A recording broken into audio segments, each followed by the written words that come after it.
차 빵꾸 났어요? 예, 견인차 불렀거든요. 맞네요. 아, 감사한데요. 그냥 견인차 기다리는 게...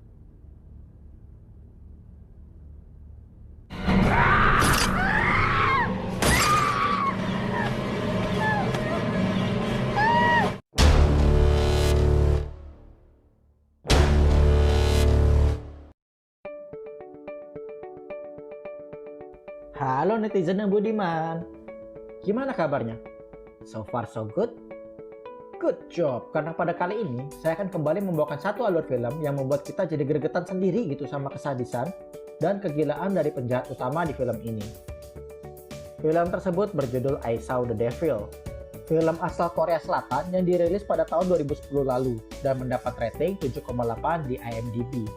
Meskipun rata-rata pada umumnya film Korea bergenre thriller itu sangat kuat akan plot twistnya, namun di film ini kita nggak akan menemukan hal tersebut. Penasaran seperti apa kisahnya? Langsung aja rilekskan semua otot-otot kalian dan check this out.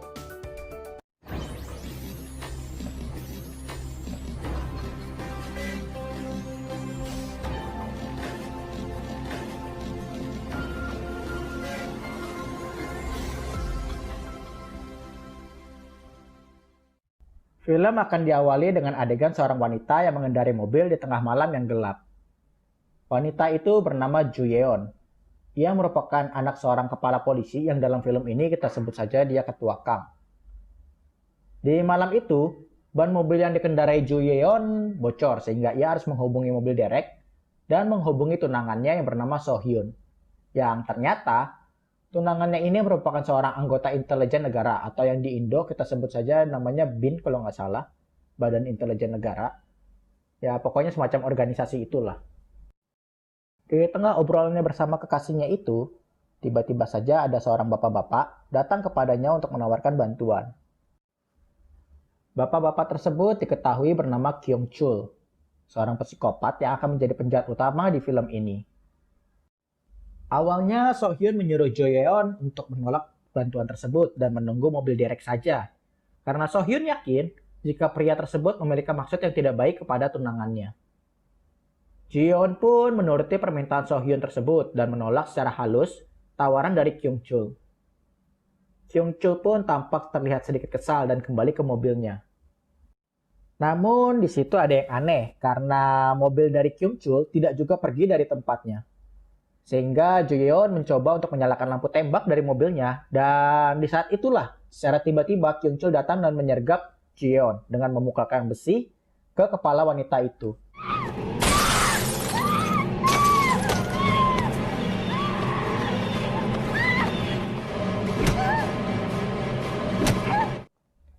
Anjir lah, awal-awal aja udah begini nih film. Singkat kata, Jo Yeon tersadar dengan kondisi penuh darah dan sudah tidak berpakaian lagi. Jadi pria yang bernama Kyung Chul ini memang spesialis penculik wanita yang kemudian korbannya akan diperkosa dan dibunuh dengan cara dimutilasi. Di situ Jo Yeon sempat memohon pada Kyung Chul untuk tidak membunuhnya karena ia sedang mengandung. Namun ya namanya psikopat mana peduli anjir sama hal-hal berbau kemanusiaan begitu, dan akhirnya Jo Yeon pun dimutilasi dan dibuang ke tengah kebun.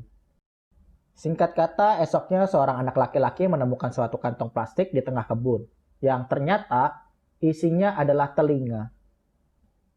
Polisi pun datang dan mengecek seluruh tempat di mana bagian tubuh Jo Yeon ditemukan. Di situ juga hadir ayah dari Jo Yeon yang merupakan kepala inspektur polisi, dan So Hyun yang merupakan anggota intelijen negara. Dan benar saja, tak lama kemudian akhirnya kepala dari Jo Yeon ditemukan.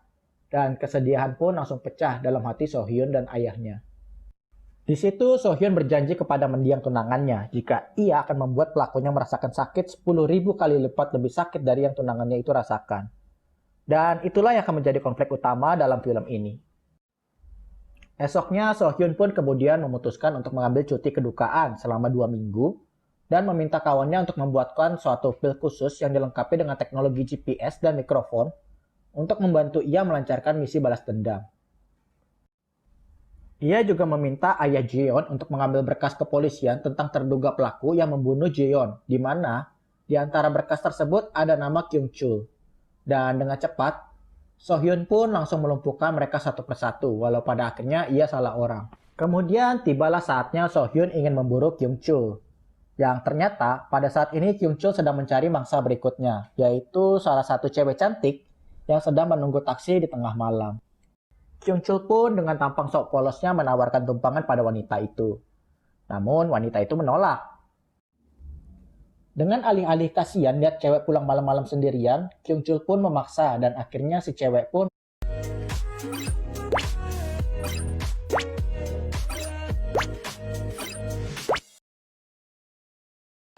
Supermi, enak original gak ada duanya. Cobain! mau pulang dengan Kyung-chul. Dan tak butuh waktu lama, Kyung-chul langsung mengambil pipa besi dan memukul kepala cewek itu hingga ia pingsan. Dan sama seperti Jo Yeon, wanita itu tersadar sudah tanpa busana dan langsung dibunuh oleh Kyung-chul dengan cara dimutilasi. Lanjutkan pencarian Kyung-chul dengan mengunjungi rumah orang tuanya. Dan di situ orang tua Kyung-chul berkata jika anaknya itu sudah lama tidak pulang. Namun anak dari Kyung-chul yang bernama Sang-woo sepertinya mengetahui di mana letak keberadaan ayah tersebut. So-hyun pun mulai mengumpulkan informasi dari anaknya Kyung-chul sehingga ia akhirnya menemukan di mana letak lokasi Kyung-chul tinggal. So-hyun pun langsung mendatangi rumah Kyung-chul dan mencari informasi yang sekiranya bisa membuktikan jika Kyung-chul lah yang membunuh tunangannya. Dan benar saja, di dalam rumah tersebut ternyata ada sebuah lemari berisi tas-tas dan pakaian dalam wanita yang membuat So-hyun yakin jika memang benarlah Kyung-chul pelakunya. Dugaan So-hyun semakin kuat ketika ia menemukan sebuah ruangan yang digunakan Kyung-chul untuk mengeksekusi korbannya. Dan di situ ia menemukan cincin tunangan yang digunakan oleh Jo Yeon, membuat So-hyun membangkitkan sisi psikopat dalam dirinya. Adegan kemudian berpindah pada Kyung-chul yang terus beraksi mencari mangsa baru dan kali ini korbannya adalah seorang anak SMA. Bajigur anak sekolahan pun lu sikat juga. Ingin berkata kasar gue liat kelakuan aki-aki satu ini. Anak SMA itu pun diculik dan dibawa ke rumah Kyung-chul untuk dieksekusi. Beruntung, So-hyun yang sudah mengetahui letak rumah Kyung-chul pun datang dan menghalangi aksi pria bejat satu ini. Singkat kata, So-hyun dengan mudah dapat melumpuhkan Kyung-chul. Iyalah, dia anggota intelijen anjir, jelas bukan tandingan bapak-bapak sang kayak gini. Dan di situ sebenarnya So-hyun ingin membunuh Kyung-chul. Namun aksinya terhenti mengingat apa yang pelaku itu rasakan masih belum ada apa-apanya ketimbang apa yang sudah dirasakan oleh tunangannya dulu. Akhirnya ia hanya mematahkan tangan Kyung-chul dan berusaha memasukkan pil mikrofon dan GPS yang diberikan temannya ke dalam perut Kyung-chul sehingga kini ia bisa mengetahui posisi Kyung-chul dan mendengar apa yang ia bicarakan lewat headset di ponselnya. So-hyun juga memberikan sejumlah uang pada Kyung-chul yang menjadi tanda jika So-hyun sebenarnya bukan ingin menangkap Kyung-chul, melainkan ia menginginkan sebuah perang. Singkat kata, Kyung-chul tersadar dan berjalan menuju kota untuk mengobati tangannya yang patah. Di tengah malam itu, ia pun menumpang sebuah taksi yang ternyata di dalamnya ada seorang penumpang lain yang ternyata ingin membegal taksi itu.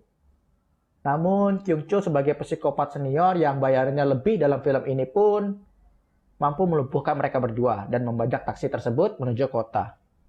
Sesampainya di klinik, kegilaan Kyung-chul makin menjadi-jadi karena di sana ia malah memarahi dokter yang mengobatinya dan berkata, orang tua zaman sekarang pada nggak punya sopan santun ya.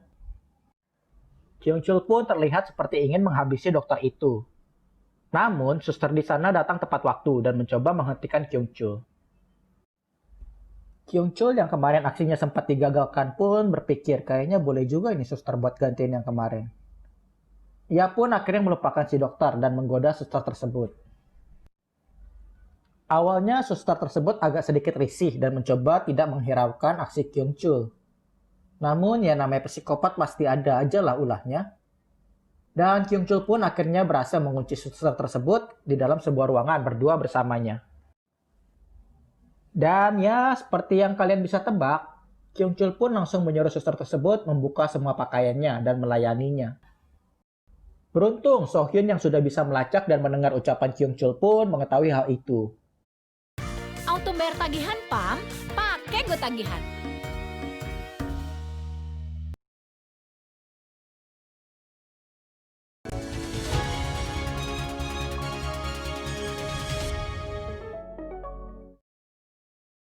dan langsung menghajar Kyung Chul saat dia sedang enak-enaknya.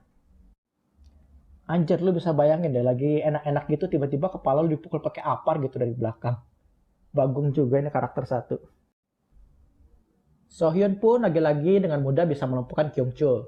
Dan kali ini, ia memutuskan saraf dari kaki kanan Kyung Chul sehingga membuatnya kini jadi orang pincang. Dan sebelah tangannya pun juga masih patah. Meskipun aksi dari Sohyun ini terbilang sadis dan psikopat, tapi entah kenapa saya agak puas aja gitu lihat bapak-bapak bejat gini dihajar. Tapi hal yang bikin saya bingung kenapa nggak langsung dikebiri aja gitu biar nggak ada cewek lagi yang jadi korbannya. Cir, udah jadi psikopat gua. Lanjut. Setelah lagi-lagi melepaskan Kyung Chul, Sohyun mendapat telepon dari ayah dan adiknya Jo Yeon. Yang ternyata adiknya nggak kalah cakep anjir. Bapaknya sunat di mana ya? Anak-anaknya bisa pada cakep kayak gini. Di situ ayah dan adik Jeon mengatakan pada Sohyun untuk menghentikan aksinya dan menyerahkan semuanya pada pihak polisi. Namun Sohyun menolak dan berkata jika ia masih belum puas dan ia baru saja mulai. Di sisi lain Kyung Chul datang mengunjungi kawannya yang ternyata nggak kalah psikopatnya sama dia. Karena di sini diceritakan kawannya Kyung Chul ini ternyata adalah penggila daging manusia. Di sini kawan Kyung Chul memiliki seorang istri yang sebenarnya sih kayaknya masih normal, tapi entah kenapa gitu dia mau sama orang psikopat kayak temennya Kyung Chul ini. Sohyun pun mendengar semua ucapan mereka dari mikrofon yang ada di dalam perut Kyung Chul. Singkat kata, psikopat kanibal itu menawarkan pada Kyung Chul untuk menginap di rumahnya selagi ia menyiapkan hidangan untuk besok. Yang ternyata, hidangan yang ia maksud adalah seorang wanita yang telah ia sekap di bawah tanah. Beruntung saat eksekusi pemotongan akan dimulai, Sohyun datang di saat yang tepat dan pertarungan penuh darah pun terjadi antara Sohyun melawan Kyung Chul, psikopat kanibal, beserta dengan istrinya.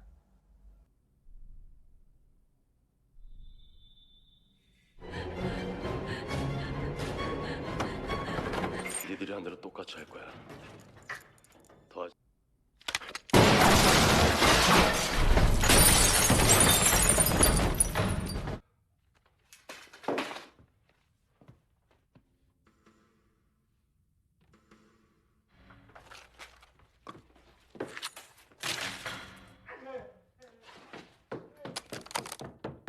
Dan dengan sedikit kesusahan, akhirnya Sohyun pun berhasil mengalahkan mereka.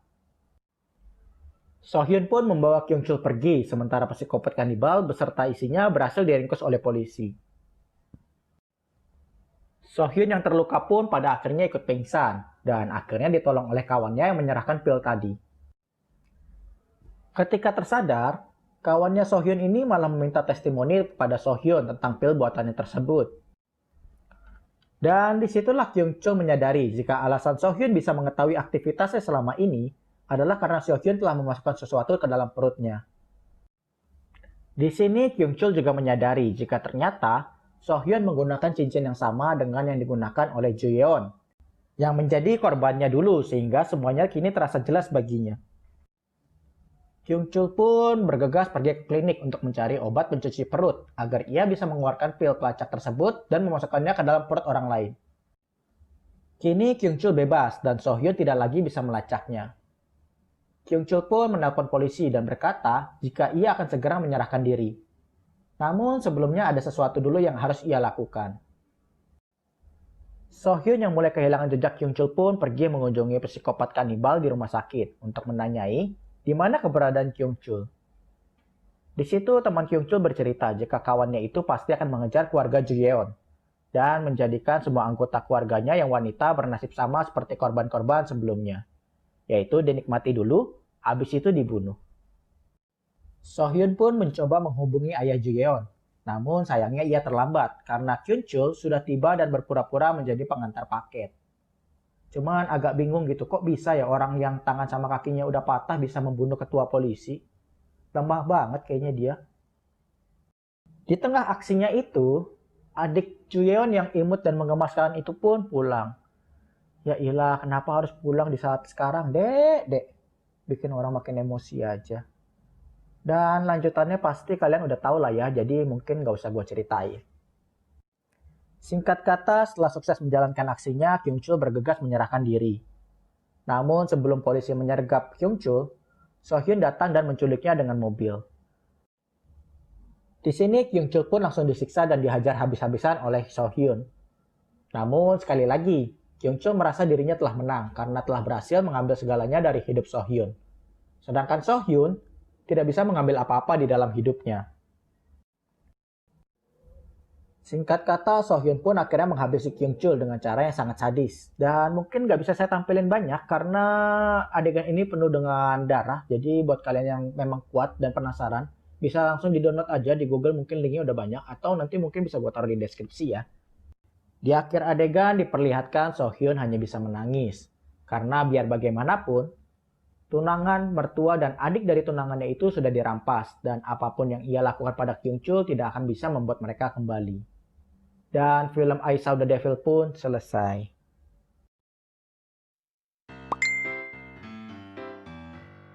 Oke guys, jujur film dengan genre banyak darah gini sebenarnya nggak terlalu cocok buat saya. Karena sehabis nonton film ini, nafsu makan saya hilang entah kenapa. Pesan moral yang bisa kita ambil dari film ini adalah balas dendam tidak akan mengembalikan keadaan. Dan justru malah memperparah keadaan yang ada. Jadi memaafkan adalah kunci agar hati bisa mencapai ketenangan. Tapi jujur kalau saya yang ada di dalam posisi So Hyun, mungkin saya akan melakukan hal yang sama sih. Akhir kata, saya Henry mewakili segenap kru SND Channel yang bertugas pamit undur diri dan sampai jumpa. Salam pengangguran Indonesia.